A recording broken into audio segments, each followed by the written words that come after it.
आज की सबसे बड़ी खबर यह है कि सुप्रीम कोर्ट ने चंडीगढ़ में हुए मेयर के चुनाव के नतीजों को रद्द कर दिया है और यह कहा है कि इन चुनावों में गलत तरीके से 8 वोटों को अवैध घोषित किया गया और इसके लिए चुनाव कराने वाले इलेक्शन रिटर्निंग ऑफिसर अनिल मसीह जिम्मेदार हैं और अदालत ने उन्हें एक नोटिस भी जारी किया है।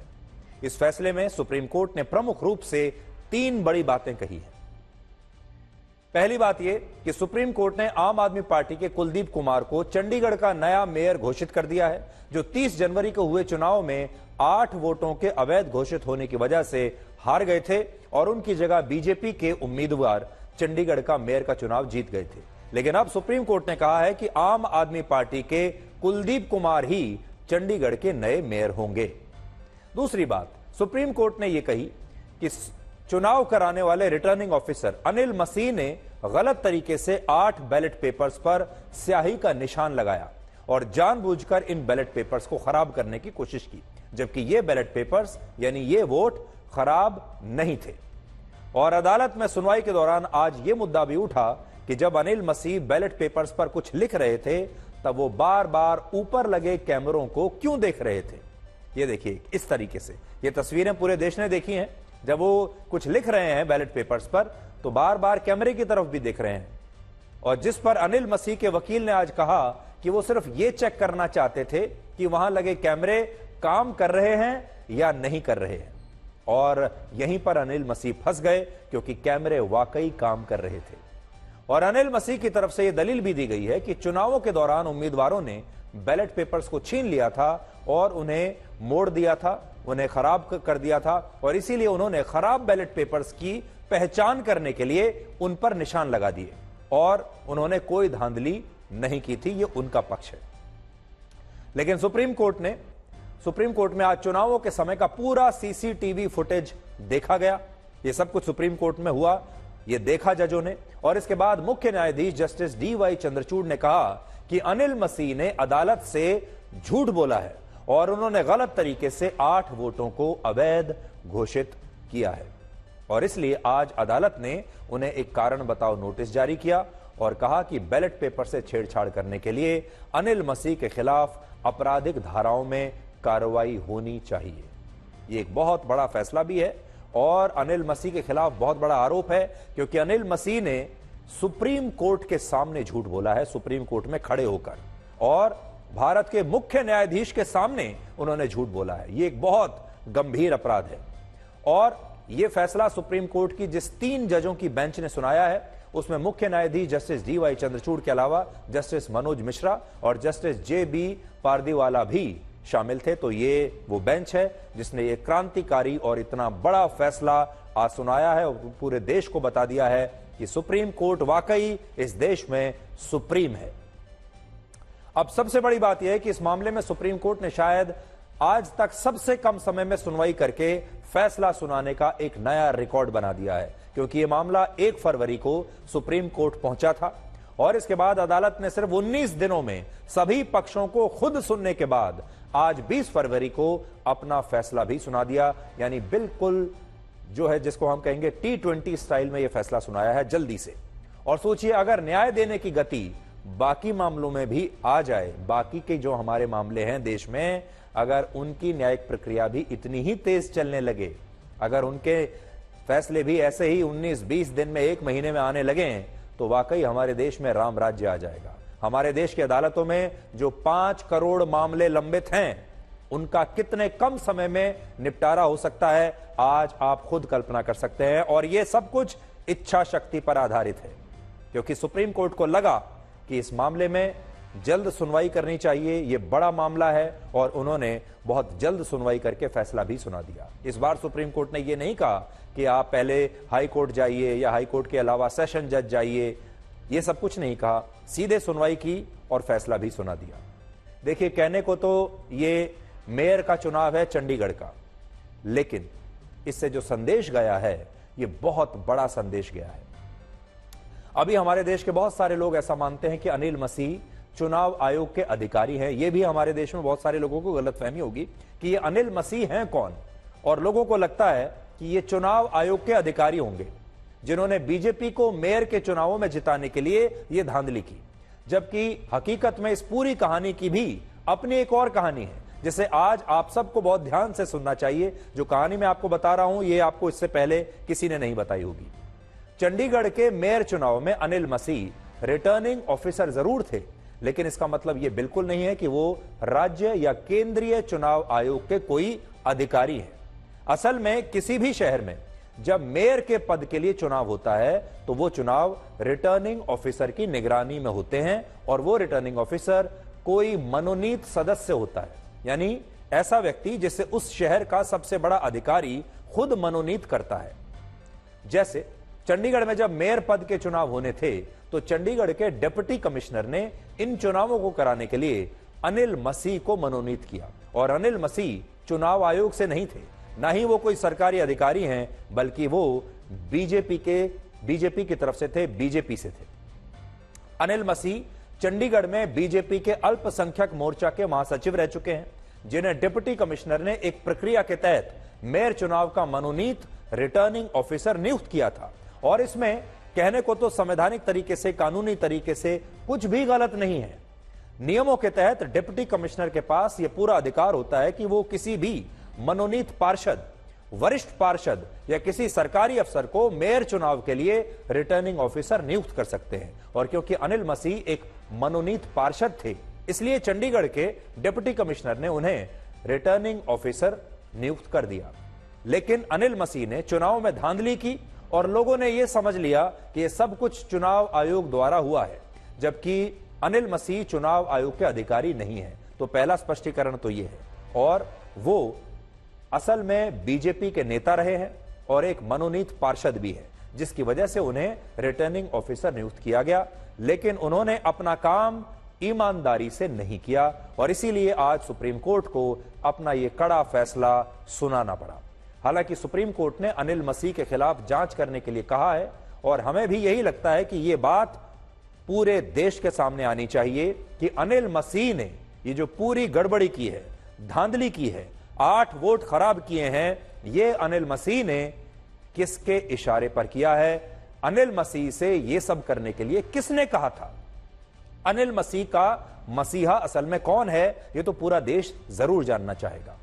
अनिल मसीह अगर 8 वोटों को अवैध घोषित न करते तो चंडीगढ़ में बीजेपी के उम्मीदवार कभी भी मेयर पद का चुनाव जीत ही नहीं सकते थे, क्योंकि चंडीगढ़ मेयर चुनाव में कुल 36 वोट थे, जिनमें से बीजेपी के पास 16 वोट थे, जिनमें 14 वोट उसके पार्षदों के थे, 1 वोट शिरोमणि अकाली दल के पार्षद का था और 1 वोट चंडीगढ़ के सांसद का था। जबकि इंडिया गठबंधन के पास 20 वोट थे, जिनमें 13 वोट आम आदमी पार्टी के पार्षदों के, 7 वोट कांग्रेस पार्टी के पार्षदों के थे।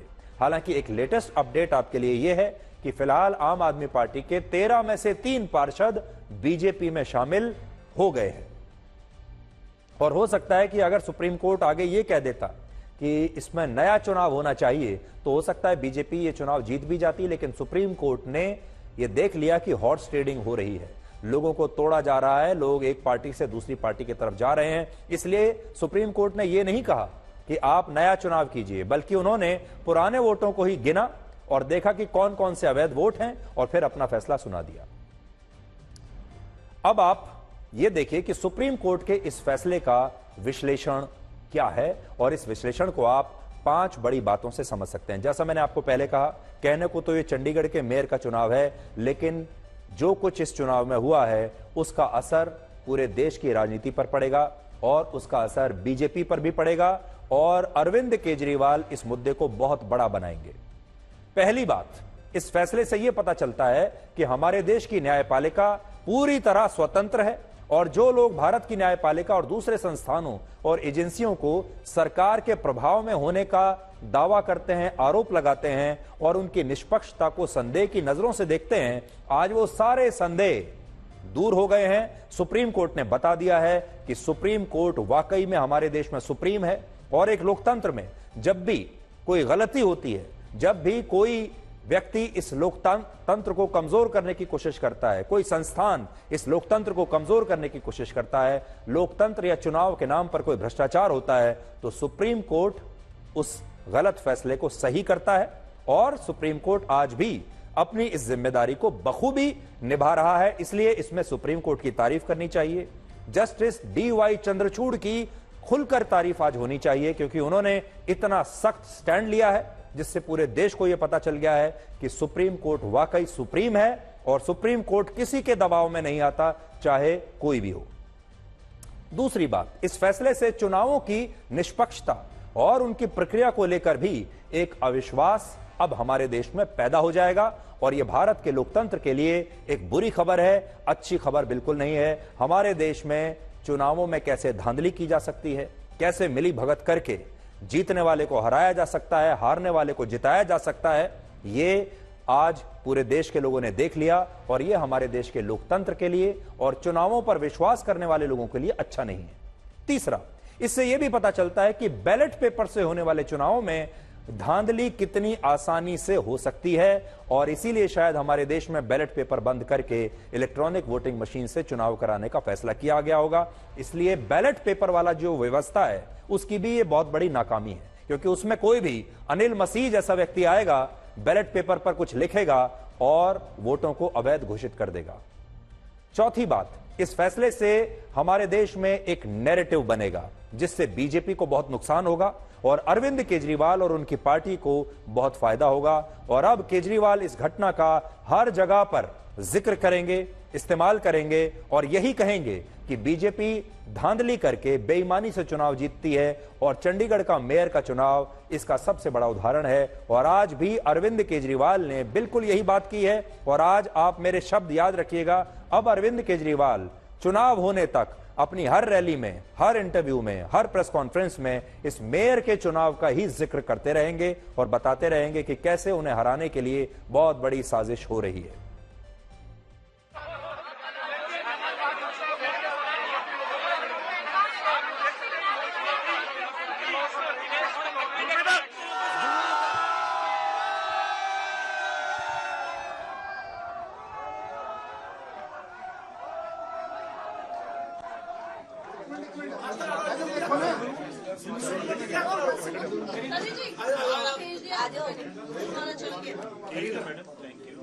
अभी कुछ दिन के बाद देश का बड़ा चुनाव होने वाला है, उसमें 90 करोड़ वोट हैं। अगर ये 36 वोट में से 25% वोट चोरी कर सकते हैं, 90 करोड़ वोटों में ये कितने वोटों की चोरी करेंगे, सोच के भी रूह कांप उठती है, रोंगटे खड़े हो जाते हैं। आज जितनी कॉन्फिडेंस के साथ ये कह रहे हैं 370 सीट आएंगी, 370 सीट आएंगी, एक तरह से देश के लोगों को चैलेंज कर रहे हैं ये लोग कि तुम्हारे वोट की जरूरत नहीं है हम लोगों को, हमारी तो आ रही है 370 सीट। अगर उन्हें इतना कॉन्फिडेंस है 370 सीट का, कहां से आ रहा है ये कॉन्फिडेंस? कुछ तो गड़बड़ कर रखी है इन्होंने। इंडिया गठबंधन की ये बहुत बड़ी जीत है।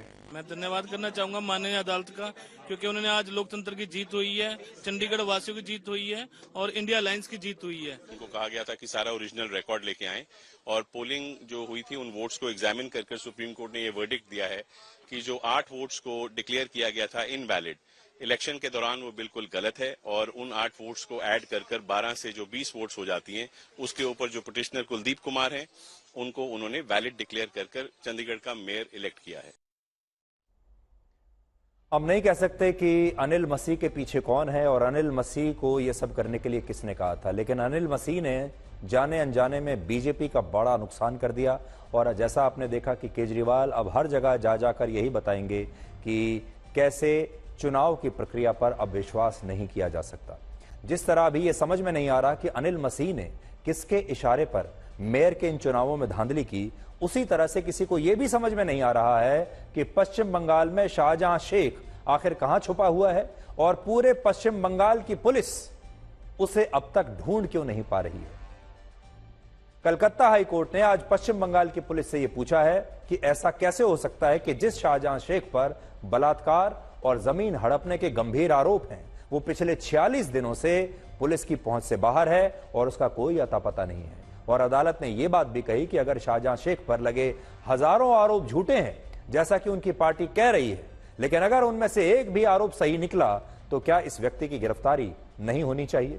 शाहजहां शेख ममता बनर्जी की पार्टी टीएमसी का वही नेता है जिसके खिलाफ 5 जनवरी को ईडी ने उत्तर 24 परगना में रेड की थी, लेकिन तब शाहजहां शेख के गुंडों ने ईडी की टीम पर ही हमला कर दिया था और ईडी के कई अफसरों को घायल कर दिया था। उसी दिन से यानी 5 जनवरी 2024 से ही यह शाहजहां शेख गायब है और आज तक उसकी कोई खबर नहीं है। इससे भी खतरनाक बात यह है कि संदेश खाली में महिलाओं ने शाहजहां शेख और उसके गुंडों पर बलात्कार के गंभीर आरोप लगाए हैं और कहा है कि शाहजहां शेख महिलाओं को उनके घर से उठवा लेता था और फिर उनका यौन शोषण करता था। लेकिन सोचिए, ऐसा व्यक्ति उस पश्चिम बंगाल में गायब है जहां की मुख्यमंत्री ममता बनर्जी सबसे ज्यादा यह बात कहती हैं कि लोकतंत्र खतरे में है और संविधान खतरे में है। सबसे ज्यादा वो ये बात कहती हैं। सबसे दुख की बात जानते हैं क्या है? ममता बनर्जी एक महिला है और पश्चिम बंगाल में एक महिला मुख्यमंत्री होने के बावजूद संदेश खाली की महिलाओं पर खुलेआम इतना अत्याचार हो रहा है, बलात्कार किए जा रहे हैं, महिलाओं को उनके घर से उठाकर ले जाया जाता है और उनके साथ मनमानी की जाती है। और उसके बावजूद ममता बनर्जी एक महिला मुख्यमंत्री होने के बावजूद इस बात का संज्ञान अभी भी नहीं ले रही हैं। यह सबसे दुखद बात है। सोचिए, हमारे देश के पास ऐसी ऐसी टेक्नोलॉजी है, सर्विलांस के सिस्टम हैं, बड़े बड़े देशों से हमने इंपोर्ट करके लिए हैं कि हम दुनिया में कौन क्या कर रहा है सब कुछ पता कर लेते हैं। कौन सा आतंकवादी कहां छुपा है, कौन सा अपराधी कहां छुपा है, कौन सा उद्योगपति पैसा लेकर कहां भाग गया है, सब कुछ तो हम पता कर सकते हैं। लेकिन हम ये नहीं पता कर पा रहे कि जो शाहजहां शेख है ये कहां छुपा है। हमारे देश में बड़ी बड़ी सुरक्षा एजेंसियां हैं, हमारे देश में पुलिस है, लेकिन ये सब मिलकर, सारी एजेंसियां, पुलिस और ये लेटेस्ट टेक्नोलॉजी, सर्विलांस के ये बड़े बड़े गैजेट्स जो सारे फोन रिकॉर्ड कर लेते हैं, ये सब मिलकर पता नहीं लगा पा रहे कि शाहजहां शेख आखिर कहां छिपा हुआ है। ये सुंदरबन का खाड़ी इलाका है, डिफिकल्ट टेरेन जिसे कहा जाता है, और उसमें मुख्य किरदार सरगना है शेख शाहजहां। सवाल कई सारे हैं, कहा है आखिरकार ये शेख शाहजहां, इस इलाके के बेताज बादशाह जो लेफ्ट के जमाने से लेकर तृणमूल के जमाने पर यहाँ पर दबंगाई करते आए हैं और यहाँ पर हुंडागर्दी किए हैं और तमाम तरह के जो आरोप है इसी किरदार के खिलाफ है। क्या वो ये जो नदी से घिरा हुआ इलाका है इसी के किसी कोने पे छुपा हुआ है? ये शिबू हजरा जी ने किया है, क्योंकि जब तक ये हर साल में हम लोग का इधर फ्लोटिंग होता था, तो फ्लैटिंग होता था, इस टाइम पे नहीं देखा था। जब तक ये जब लगाया ना, ये पोल्ट्री फार्म जो दिख रहा है ना आपको, पोल्ट्री फार्म जब लगाया उसी टाइम पे, उसी साल में ये जो भेरी है आपका, ये जो बांध दिख रहा है ना आपको, ये बांध को ऊंचा किया, उसके बाद इधर से मिट्टी लेके ये ऊंचा किया और ग्राउंड का पूरा खत्म कर दिया। तो हम लोगों का, अभी बच्चा लोगों का खेलने का जाएगा नहीं है। मैं এই মুহূর্তে বলতে পারবো না, আমাদের যেটুকু এসছে যা বলার আমাদের ভিডিও সাহেব বলবেন। ठीक है। तो आज दो बहुत बड़े सवाल हमारे देश के सामने हैं। एक तो है शाहजहां शेख के बारे में, और इससे यह पता चलता है कि अगर कोई सरकार, कोई नेता अगर किसी अपराधी को बचाने में आ जाए तो फिर उसका कोई बाल भी बांका नहीं कर सकता। इस केस में भी हाई कोर्ट को अब आना पड़ा और हाई कोर्ट को कड़ी फटकार लगानी पड़ी और हाई कोर्ट अब ये कह रहा है कि भाई ऐसा कैसे हो सकता है कि शाहजहां शेख किसी को मिल ही नहीं रहा है, उसे सामने लाया जाना चाहिए। और तो यहां भी हाई कोर्ट को आकर बताना पड़ा, क्योंकि एक राज्य सरकार इस अपराधी को बचा रही है। दूसरी जगह अगर आप देखें तो दूसरा बड़ा सवाल है अनिल मसीह को लेकर, और उसके बारे में भी देश ये जरूर जानना चाहेगा कि अनिल मसीह को ये सब करने के लिए आखिर किसने कहा था। जांच तो इस बात की होनी चाहिए। अब हम आपको ये बताएंगे कि हमारे देश में असली किसान कौन है।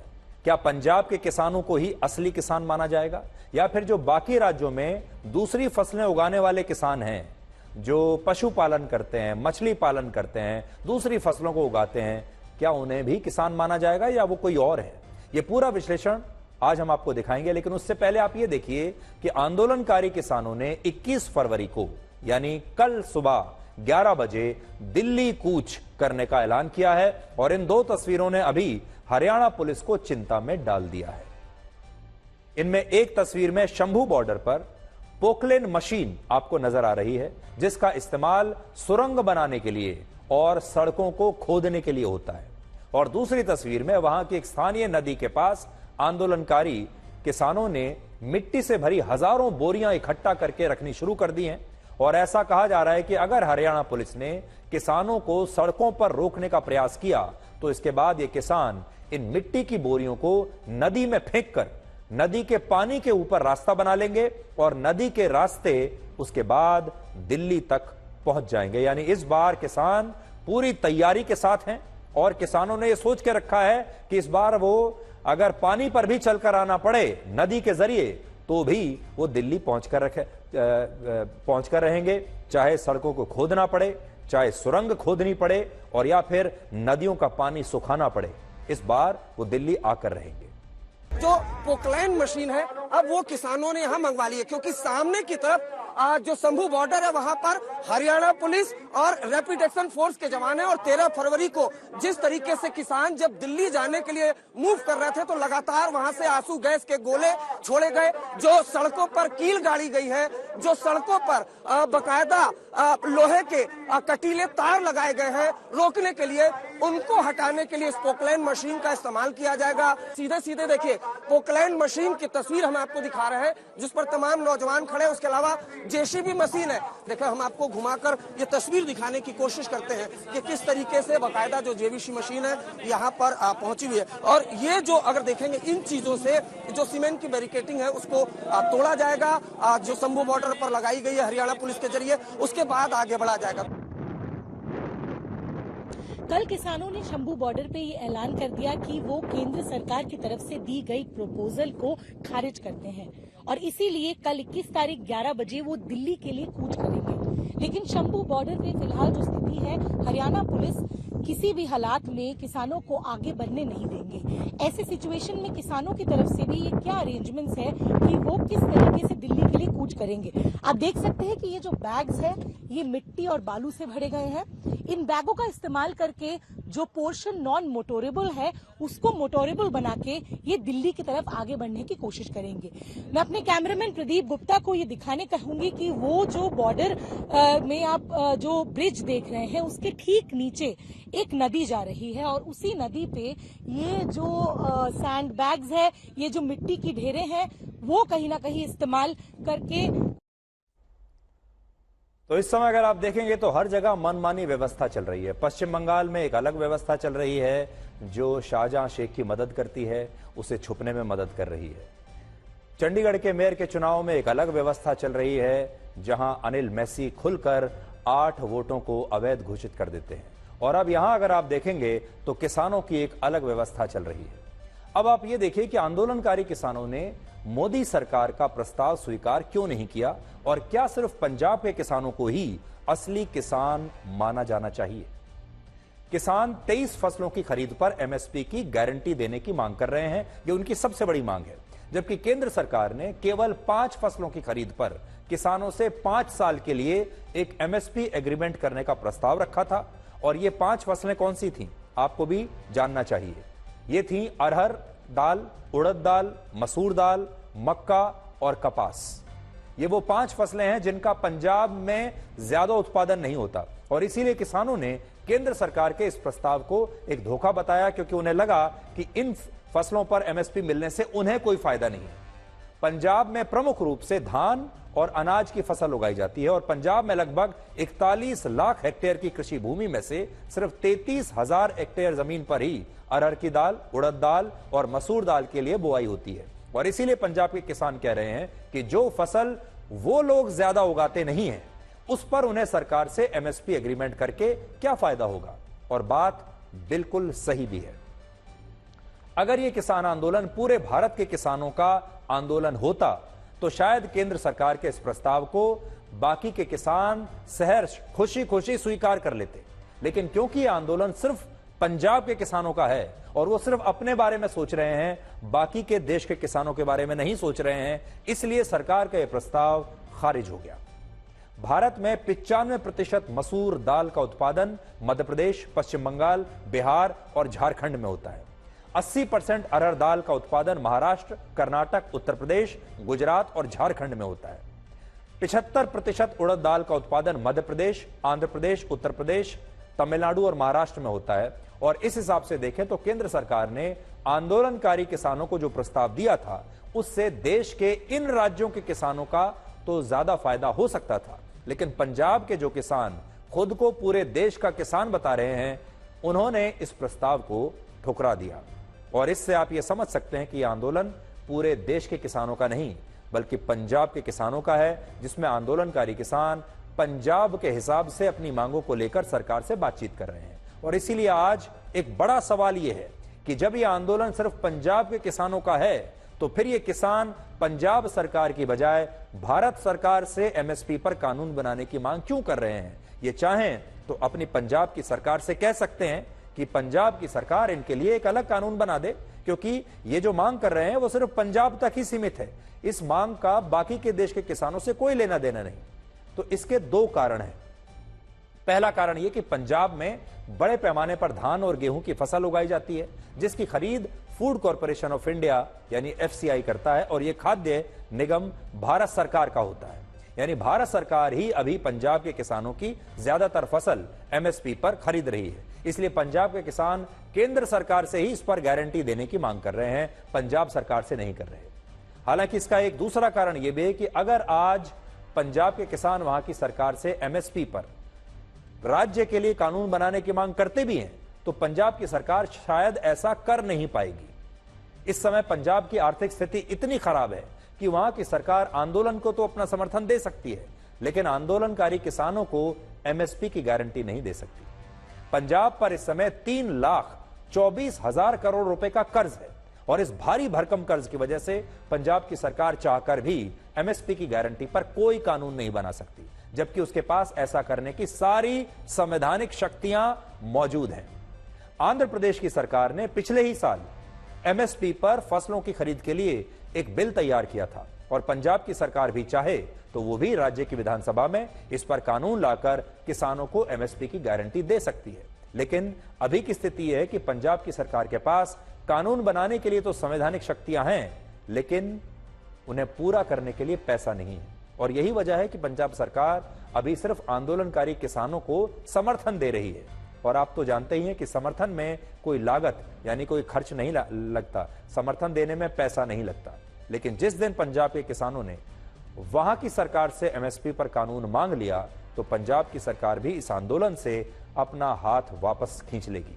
और ऐसा हम क्यों कह रहे हैं, कुछ आंकड़ों से आप समझिए।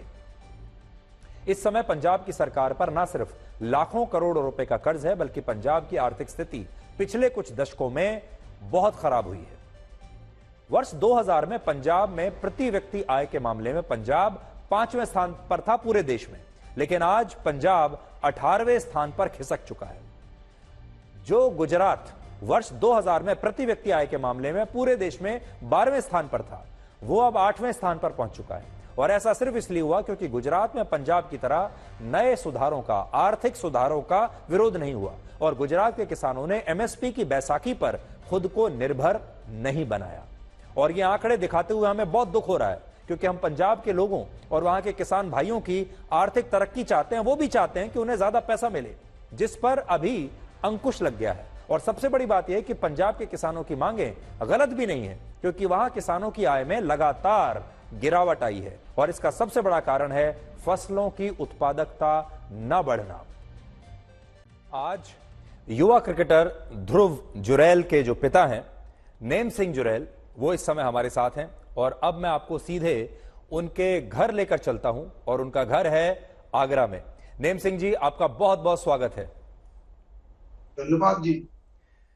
नेम सिंह जी, आपका बेटा, आपका जो सपना पूरा हुआ कि आपका बेटा आज भारत की क्रिकेट टीम में खेल रहा है, लेकिन हमने ये भी देखा कि अभी पिछले हफ्ते सरफराज खान के पिता भी मेरे साथ इसी शो में मौजूद थे।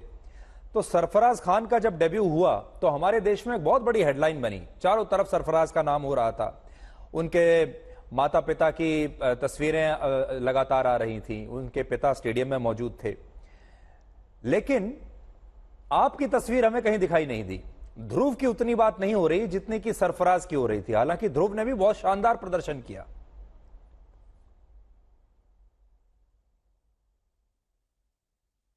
ऐसा सुमित जी, वो भी अच्छा प्लेयर है, और ये भी जब भारत के लिए खेलने के लिए बुलाया तो ये भी अच्छा प्लेयर है। मुझे भी बुलाया था, पर मैं जा नहीं पाया क्योंकि मेरे को लेट सूचना मिली। नहीं, मैं भी पहुंचता तो हो सकता है कि आप मीडिया बंधु मेरा भी हाईलाइट करते जी। और हमने इसीलिए नेम सिंह जी ये सोचा कि हमें ध्रुव की जो अचीवमेंट है उन्हें भी हमें हाईलाइट करना है, और ध्रुव का जो परिवार है उसका जो संघर्ष है उसे भी हमें हाईलाइट करना है। तो जब बेटा सुपरस्टार बन जाता है तो पूरी लाइमलाइट तो बेटे पर आती है। ध्रुव पर आज है लाइमलाइट, वो एक स्टार है, लेकिन लोग उस स्टार के पीछे जो उसके माता पिता होते हैं उनके संघर्षों को भूल जाते हैं। और आज मैं ये चाहूंगा कि देश भर में जितने भी जो युवा हैं, हमें जो देख रहे हैं, उन्हें यह पता चले कि ध्रुव के परिवार ने, ध्रुव के माता पिता ने क्या संघर्ष किया। तो आप सबसे पहले तो उस संघर्ष की कहानी बताइए। असल में हमने देखा यह है कि हम हर परिवार को उसकी श्रेणी क्या है रुपए पैसे से आंकते हैं। हम सोचते हैं कि रुपए से वो परिवार कितना पैसा कमाता है, हम सोचते हैं कि ये मध्यम वर्गीय है, निम्न मध्यम वर्ग है, या हाई क्लास सोसाइटी से है, ये देखकर कि पैसा कितना कमाता है। आज आप किसी भी श्रेणी में हो सकते हैं, लेकिन आपके परिवार में और आपके बेटे में जो टैलेंट है, उससे मैं ये कह सकता हूं कि आपका जो खानदान है वो प्रतिभा के हिसाब से देश के सबसे बड़े खानदानों में से एक माना जाना चाहिए। तो अब आप संघर्ष की कहानी बताइए। जी, संघर्ष ये, मैं आर्मी से रिटायर हूँ, और जब मैं 2008 में रिटायर हुआ था तो अब इसका एडमिशन मैंने आर्मी स्कूल यहाँ आगरा में ही कराया था, और बेटी का भी एडमिशन यही कराया था। और कराने के बाद में जब इसने क्रिकेट खेलना शुरू किया तो मैं इसके पक्ष में नहीं था। मैं चाहता था कि बेटा एक इंडियन आर्मी ज्वाइन करे, मेरा मकसद था एनडीए की तैयारी कराऊं। लेकिन बेटा जब समर कैंप में वहां खेलने जाने लगा, जब छुट्टियां होती हैं गर्मियों की, तो वो स्विमिंग चुनी थी उसने। स्विमिंग के बावजूद वो 2-3 दिन बाद बोला, पापा मुझे क्रिकेट भी बहुत पसंद है, तो वो क्रिकेट खेलने लग गया। क्रिकेट खेलने लगा तो 1 महीने के अंदर उसने इतना मतलब सुधार कर लिया कि जो देखने वाले थे वे बोलने लगे कि ये लड़का एक दिन क्रिकेटर बन सकता है अगर इसको सपोर्ट मिले। तो ऐसे ही मैंने फिर इसको बड़ा, थोड़ा संघर्ष था, थोड़ा बैकग्राउंड भी मजबूत नहीं था। वैसे एक्चुअली मैं आर्मी से रिटायर हूँ। वैसे कहते हैं लोग कि आर्मी से रिटायर होने के बाद भी ऐसा क्यों है, बाकी हकीकत कहानी ये है कि थोड़ा सा पूरे परिवार को लेके साथ चलना बड़ा मुश्किल होता है।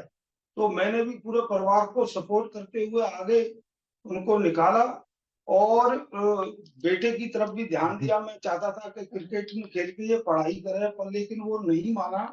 मात्र 2 साल की मेहनत करने के बाद यूपी के लिए उसने अंडर 14 यूपी की टीम में सिलेक्शन हो गया था, और वहां अच्छा प्रदर्शन किया था इसमें। जी, आज आपको कैसा लगता है, आपका जो फैसला था, जो आप चाहते थे कि वो एनडीए में जाए और आप चाहते थे कि आपकी तरह फौज में जाए, वो फैसला सही था, या आपको लगता है कि ये फैसला सही है जब अपने बेटे को आप खेलता हुआ देख रहे हैं भारत की टीम में?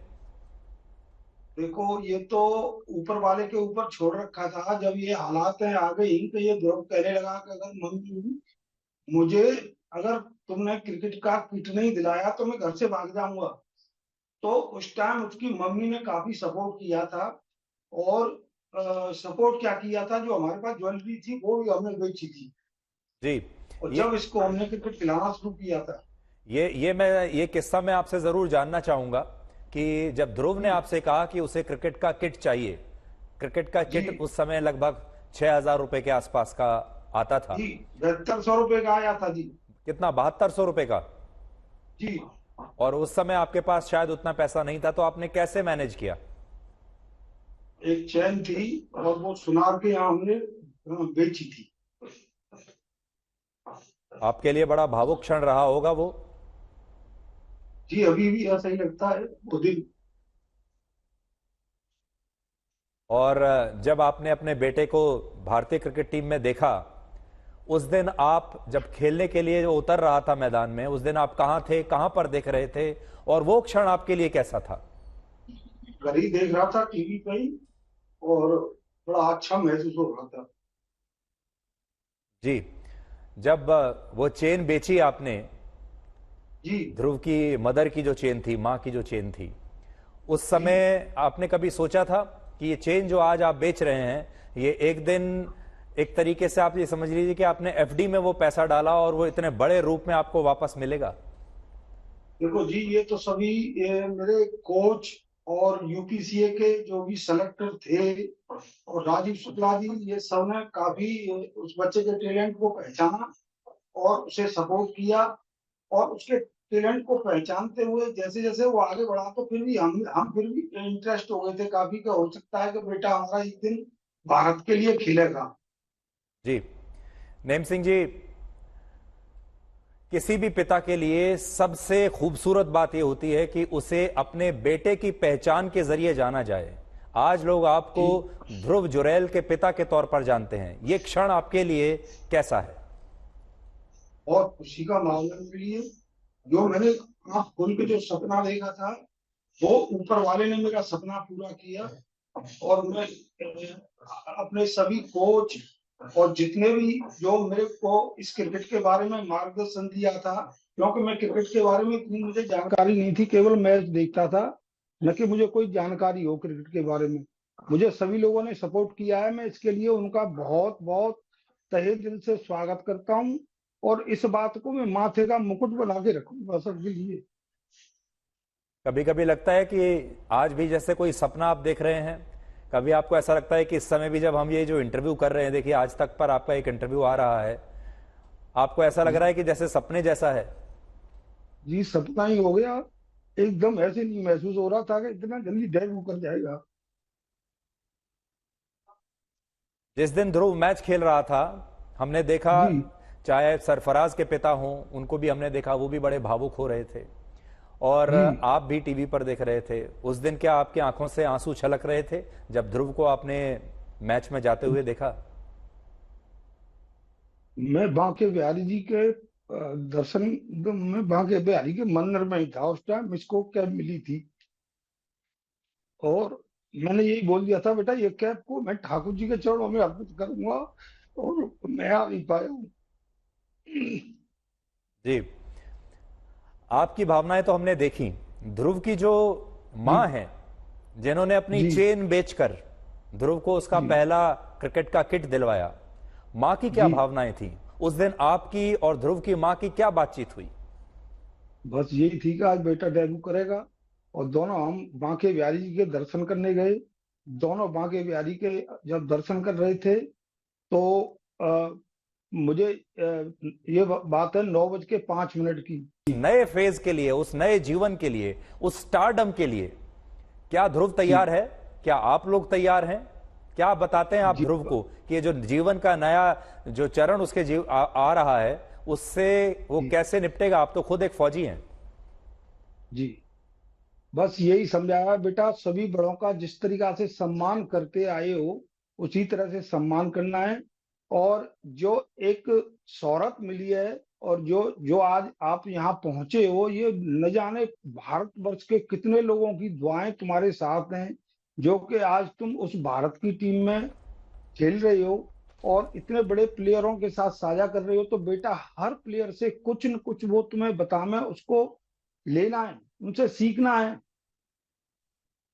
कभी ऐसा लगा आपको कि ध्रुव के जीवन में या आपके जीवन में कोई निराशा का क्षण भी आया हो, जब आपको ऐसा लगा हो कि जो आपने सोचा था वैसा नहीं हो रहा, जैसा ध्रुव ने सोचा था वैसा नहीं हो रहा, आगे का रास्ता थोड़ा सा मुश्किल होगा, या गलती हो गई कि क्रिकेट में इतना आगे बच्चे को भेज दिया?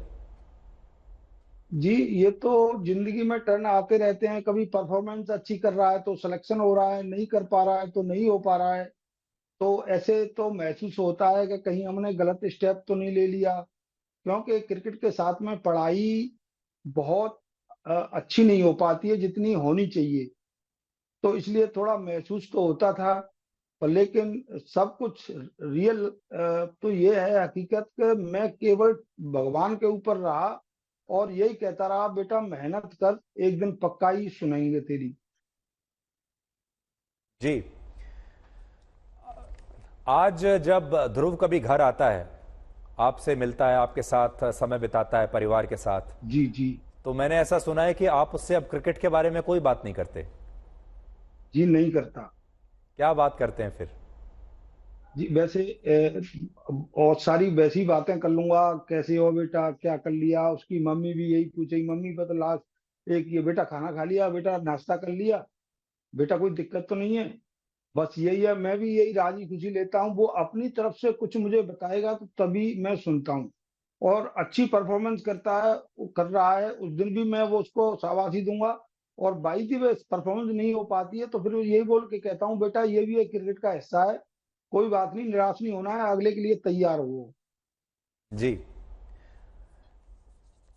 आप तो जानते हैं कि जब कोई भी खिलाड़ी क्रिकेट टीम में आता है तो जैसा मैं आपको कह रहा था कि लाइफ का एक नया फेज शुरू हो जाता है। सोशल मीडिया पर लगातार उसके बारे में बातचीत शुरू हो जाती है। अगर स्कोर अच्छा ना करे तो सोशल मीडिया पर ट्रोलिंग भी होती है, लोग तरह तरह की बातें लिखते हैं, बहुत तरह की परेशानी होती है। फिर धन भी आता है, नया नया पैसा आता है, वो भी एक माइंड में बहुत डिस्ट्रैक्शन पैदा करता है। कुल मिला के एक जो जिंदगी है वो बिल्कुल बदल जाती है। ध्रुव के संदर्भ में जब ये पूरा जीवन बदल रहा है या बदलेगा, आप इसे कैसे देखते हैं? अभी तो मैं तो यही मोटिवेट करता हूँ, उसे समझाता हूँ कि बेटा ये सब चीजें, ये सब ऐसे नहीं करना है कि तुम जैसे अभी इंडिया टीम में खेल रहे हो तो तुम्हारे साथ में जितने भी खेले हैं बच्चे वो सब तुम्हें लाइक कर रहे हैं, तुमसे फोन कर रहे हैं, तो उनको जब भी टाइम मिलता है उनको सबको थोड़ा समय देना है और उनसे बात करनी है। और रही बात ये कि एक दिन परफॉर्म कर रहा है, एक दिन नहीं कर रहा है, ये देखो आप भी समझते हो, मैं भी समझता हूँ, और क्रिकेट की भाषा भी यही है कि एक दिन परफॉर्मेंस बहुत अच्छी हो रही है, एक दिन नहीं भी हो पा रही है। हर रोज हर प्लेयर 100 नहीं करता है। जी, नेम सिंह जी, आप भी क्या, जब आप युवा थे या अभी भी, आपको भी क्रिकेट देखने का शौक है? क्या आप भी मैच देखते हैं, आईपीएल देखते हैं? जी, मैं मैच तो पहले से ही देखता था मैं मैच, लेकिन मैं खेला कभी नहीं हूँ, बल्ला कभी हाथ में नहीं लिया, बॉल नहीं हाथ में ली। लेकिन मैच देखने का मैं काफी शौकीन था पहले से ही। जब मैं आर्मी में था, जब भी मैं मैच वो पहले रेडियो हुआ करते, हम रेडियो पे आर्मी में कमेंट्री सुनते थे। तो ये सौरभ गांगुली हो गए, अनिल कुंबले जी हो गए, और एक रोबिन सिंह थे। तो इनके हमें काफी प्लेयरों के नाम भी आते, और हम इनके जब देखते थे तो बड़ा अच्छा लगा। प्रयास करेगा कि अपने बड़ों से, हमेशा बड़ों से ही शिक्षा मिलती है, और बड़ों को देख के ही अगर संस्कार लेते हैं तो बड़ों से ही लिए जाते हैं। तो वो जरूर, मुझे ऐसा लगता है कि वो महेंद्र सिंह धोनी जी से पक्का ही कुछ न कुछ, अभी आईपीएल में भी उसने बात की थी तो मुझे बड़ा वो क्षण अच्छा लगा था कि इतना बड़ा स्टार प्लेयर आज बेटे को मतलब मोटिवेट कर रहे हैं, समझा रहे हैं, तो मेरे लिए वो बहुत अच्छा लगा था मुझे।